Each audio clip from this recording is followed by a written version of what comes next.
നല്ല വെയിലത്തു നിന്നൊക്കെ കയറി വരുമ്പോൾ നല്ല തണുത്ത നാരങ്ങ വെള്ളം കിട്ടാനായിട്ട് ആഗ്രഹിക്കാത്തവരാരാ ഉള്ളതല്ലേ? അപ്പോൾ അതിനായിട്ട് നമ്മൾ ചെറിയ കഷ്ണങ്ങളാക്കിയ നാരങ്ങ ചേർത്ത് കൊടുക്കുക. 2 നാരങ്ങയാണ് കേട്ടോ എടുത്തിരിക്കുന്നത്. ഇനിയിപ്പോൾ ഒരു 6 പുതിനയിലിട്ട് കൊടുക്കുക. 2 ടേബിൾ സ്പൂണോളം മിൽക്ക് മെയ്ഡ് ചേർത്ത് കൊടുക്കുക. പിന്നെ ഇതിനാവശ്യമായിട്ടുള്ള വെള്ളം കൂടെ ചേർത്ത് കൊടുത്ത് ഒന്ന് അടിച്ചെടുക്കുക. അപ്പോൾ ഇതൊന്ന് ബ്ലെൻഡ് ചെയ്യുന്ന സമയത്ത് നാരങ്ങയുടെ തോട് അടിയാതെ ശ്രദ്ധിക്കണം. തോലടിയുണ്ടെങ്കിൽ നിങ്ങൾക്ക് നാരങ്ങയുടെ നീര് ചേർത്ത് കൊടുത്താൽ മതി. തോലടിഞ്ഞാൽ നിങ്ങൾക്ക് അറിയാലോ, അതിനൊരു കയ്പ്പ് രസമായിരിക്കും, കുടിക്കാൻ ഒരു ടേസ്റ്റും ഉണ്ടാവില്ല. അപ്പോൾ അതേ നമ്മൾ ഇതെല്ലാം കൂടെ ചേർത്ത് കൊടുത്തിട്ട് നന്നായിട്ടൊന്ന് അടിച്ചെടുക്കുക കേട്ടോ.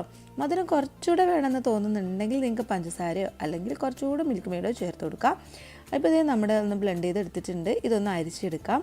അപ്പോൾ ഇതിന് നിങ്ങൾക്ക് ആവശ്യമുള്ള വെള്ളം ഒഴിച്ചു കൊടുക്കുക കേട്ടോ. വെള്ളം ഒഴിച്ചു കൊടുക്കുന്ന സമയത്ത് നല്ല തണുത്ത് തന്നെ ആയിക്കോട്ടെ കേട്ടോ. ഇനിയിപ്പോൾ ഇതിനകത്തോട്ട് നിങ്ങൾക്ക് കസ്കസ് ചേർത്ത് കൊടുക്കാം. ചെറുതാക്കി അരിഞ്ഞിട്ടുള്ള ആപ്പിൾ ഉണ്ടല്ലോ, അത് ചേർത്ത് കൊടുക്കുക കേട്ടോ. അപ്പം നമുക്ക് എത്ര ക്വാണ്ടിറ്റി വേണോ അത്രയും വെള്ളം ചേർത്ത് കൊടുക്കാം.